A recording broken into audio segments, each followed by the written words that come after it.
Hey guys, how's it going? I figured I'd do a little truck vlogging today and also try out the mic, and it's wired in. I have it going across with the extension. So this should come out really good, really crisp. You know, I don't have to talk real loud and try to figure out, volume on when I'm editing it. So having the mic right here on the lapel, that's going to be nice. The exciting thing is I got a Bedrug in. Got it installed. I'll have to get that video up on the installation. Didn't come out as good as I would have liked, mainly because I have neighbors that are remodeling right now, and they were making a lot of noise. At first, not much noise, and then as I got into the video, the owner left, the music came on, it seemed like they got a lot louder. Well, YouTube, I can't have music in the background, so it made the rest of the video very annoying to try to give it installation video. And then I figured, well, Bedrug already has a pretty good installation video, so mine's just more or less how it worked for me. Because unfortunately, that's what I could do with having neighbors that are doing a remodel. Not mad at the neighbors, it's just it stunk that it happened right on a nice day when I could put the Bedrug in. So I got it in. Seems pretty nice. Haven't really loaded any cargo or the bikes or anything, so I can't really say how it held up so far. It's in, it looks nice. I've noticed people when they walk by, like when I go pick my daughter up from school, they will look in the bed though. They're like, what? Like, what's that? I think I did a pretty good job installing it. I did show a good trick to get around the bed link system and make it look real nice, and yeah, in general it was not that bad. So far I highly recommend. I paid for the Bedrug. I got a little discount, but I did buy it because there's all different levels of sponsorships, which people don't realize. Basically a haggled price to get the product. They never really said I had to do a video for the Bedrug or anything. That's the thing, a lot of items people will ask companies for, but they're just looking for freebies. They're not serious, so they're not willing to like buy even if it's a discount. Well, if I'm asking, I'm also interested in just a discount, and I always give a company basically that out. Like, hey, this is what I can do for you. I can show your product. I can show installation. I can do reviews, long-term reviews, and that's the other thing. I do long-term reviews, which most people don't. They do a review. They say, yeah, I like the product. Well, how did you like the product 8 months from now, 12 months from now, 2 years from now? How did that hold up? You're going to never probably hear about it. But I suspect a lot of YouTubers probably sell the products right after doing a video, to make a little money. Well, I'm not doing this necessarily for the money. It's nice to get that little bit of money every month from YouTube, but it's not a great deal of money. Talking a couple $100 is nothing. Obviously, you can't survive on that. My wife's a professional. I've talked about this in my motorcycle videos, but for the truck guys, that's how I do this. I'm a stay-at-home dad. In other news, the truck is working great. No issues. I have 9,965 miles on it. A lot of that is from hauling the motorcycle around to go map and video trail systems and motorcycle video content. So business expense.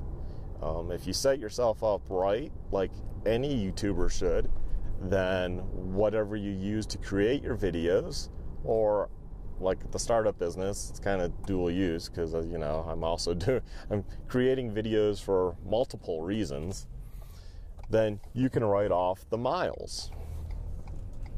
Me going around right now, I can write off the miles. I am talking to you, and I'm just driving to do a video because I figured, well, it'd be kind of cool to drive around and talk to the camera some.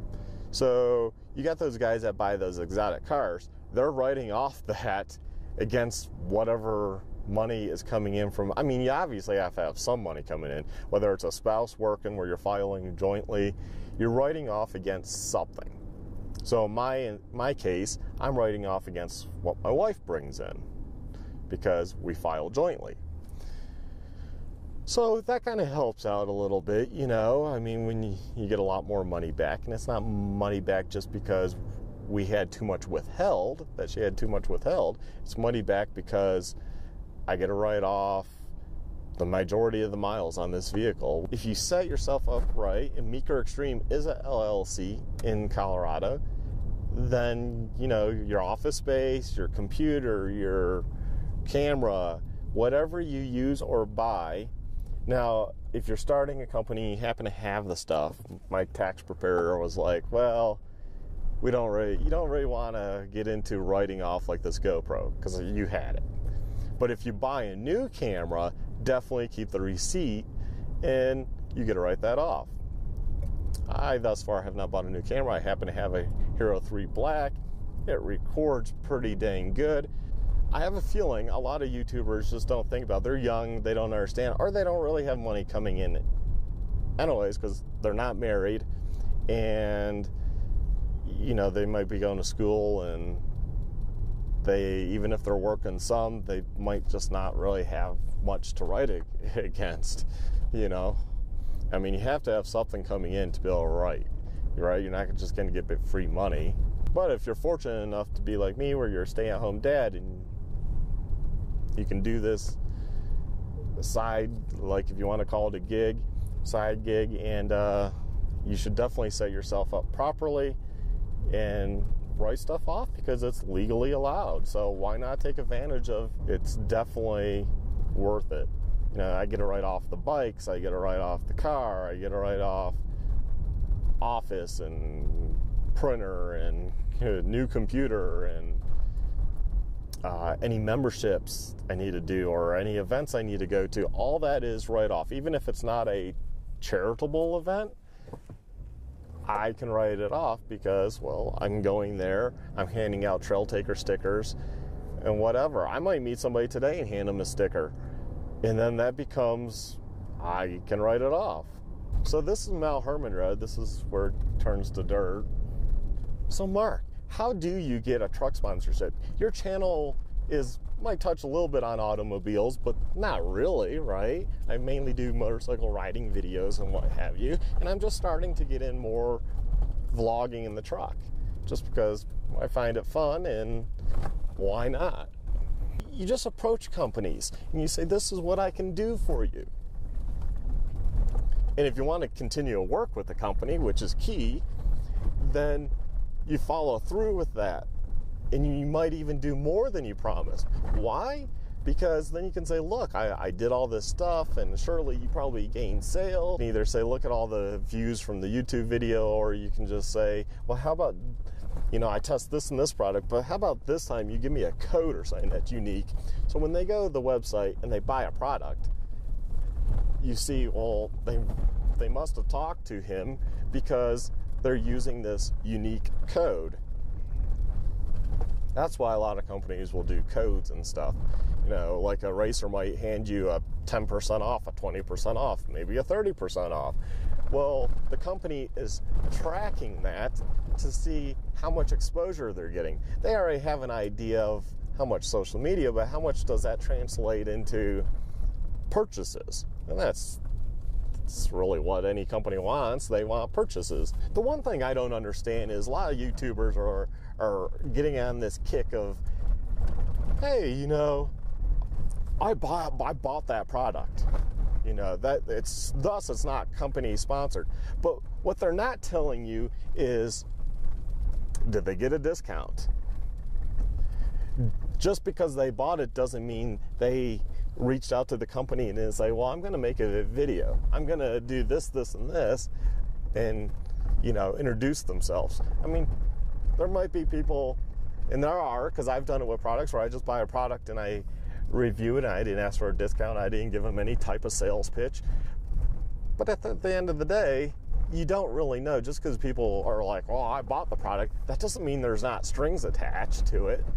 So I mainly, when it's a video about a product, I take it with a grain of salt.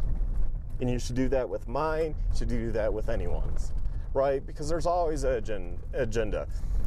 You know, if you have somebody testing out gear, but they're like, I bought this gear to test, to see how it holds up. But you're fortunate enough to know, well, that person has worked with that company before. So yeah, they might have bought the gear, but they are subconsciously, they are going to probably lean towards that gear because they have been sponsored by that company. So you always have to watch all videos. That goes for me, that goes for anyone, and just take it with a grain of salt when they're saying that's the best product. For me, I just kind of look at it, well, if the product totally sucks, I just don't even really want to deal with it, because that's just going to have hard feelings with a company, right? And it doesn't mean I don't want to bring you something and save you money if it truly does suck, but at the same time, it's kind of one of those juggling acts. I mean, you do have to be careful, right? I just rather avoid that I do a lot of research beforehand, before I buy something like the Bedrug. Why? Because I don't want to test something that has bad reviews. It doesn't mean I never will. It just means I prefer just to get into something that works from the get-go. And really, the videos I really enjoy doing, I love helping people. So I love the do-it-yourself, installing brake pads, putting on a new chain, changing oil, replacing the cabin filter on the Volvo was one. You know, just doing various reviews, like how to get the back seat down in a Ford F-150, for example. It's nice today. No one's up here, which is unusual. No one's hiking. It is a little nippy out. It's 35. I just figured I'd go up. When it comes down to it, I just want to help people. Whether it's you setting up your YouTube channel, whether it's you riding, whether it's you trying to figure out what to do with your car, trying to fix something. I'm just a do-it-yourselfer in that regard, but I will try to help, and I do try to respond to comments on my video. Hey guys, I hope you found this video helpful. Please like, subscribe, check out my other videos. Have a good one.